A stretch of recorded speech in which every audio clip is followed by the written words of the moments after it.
स्वागत आहे आपल्या महा लेटेस्ट न्यूज चॅनलमध्ये. आपण पुन्हा एकदा पाहणार आहोत आपला असाच व्हिडिओ खास घेऊन आले. त्या आपण तर तुम्ही थंबनेल बघून पाहिला असेल तर हा व्हिडिओ कोणता मार्फत आहे. तर आपण असेच व्हिडिओ पाहण्यासाठी आपल्या महा लेटेस्ट न्यूज चॅनलला सबस्क्राईब करायला विसरू नका. तर पाहूया आपला व्हिडिओ कोणता आहे. तर प्रधानमंत्री किसान सन्मान निधी PM किसान संपूर्ण माहिती आपल्या महा लेटेस्ट न्यूज चॅनलला अपलोड होत आहे. तर तुम्ही व्हिडिओ मात्र शेवटपर्यंत नक्की पहा. तर योजनेचे उद्देश काय आहे ते आपण पाहूया. तर शेतकऱ्यांना शेतासाठी आर्थिक मदत देण्याची केंद्र सरकारची ही योजना आहे. तर पात्र शेतकऱ्यांना कुटुंबांना दरवर्षी 6,000 दिले जाईल. तर थेट बँक खात्यामध्ये दिले जातात. तर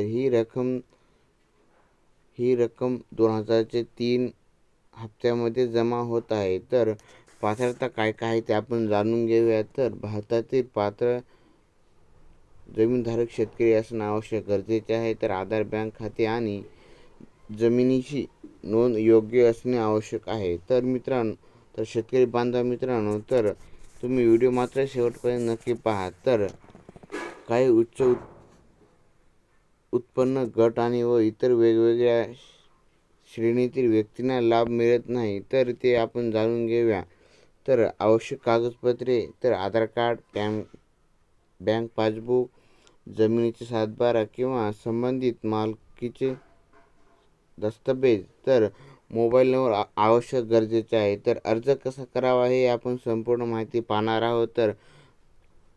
तर व्हिडिओ मात्र शेवटपर्यंत नक्की पहा. व्हिडिओ नाही पाहिला तर तुम्हाला व्हिडिओ नाही समजणार.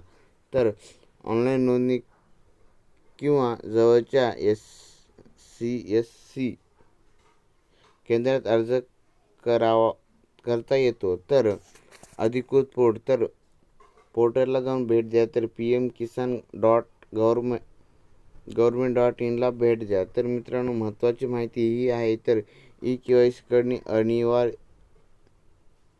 आहे. तर KYC पूर्ण न झाल्यास किंवा जमीन बँक तपशिलात विसंगत असल्यास प्राप्त अडकू शकतो. तर PM किसान तर 2026ची अपडेट अशी आहे मित्रांनो, शेतकरी बांधव मित्रांनो. तर 23वा हप्ता 20 जून 2026 रोजी पात्र शेतकऱ्यांच्या खात्यात जमा करण्यात आला आहे. तर तुम्हाला हवे असल्यास मी यासाठी पूर्ण माहिती आपल्या महा लेटेस्ट न्यूज चॅनलला लवकरात लवकर अपलोड करते. तुम्ही कमेंट बॉक्समध्ये येस किंवा असं टाईप केलं तर तुम्हाला पुढची प्रोसेस मी समजून सांगू शकतो. तर भेटूया आपण नेक्स्ट व्हिडिओमध्ये.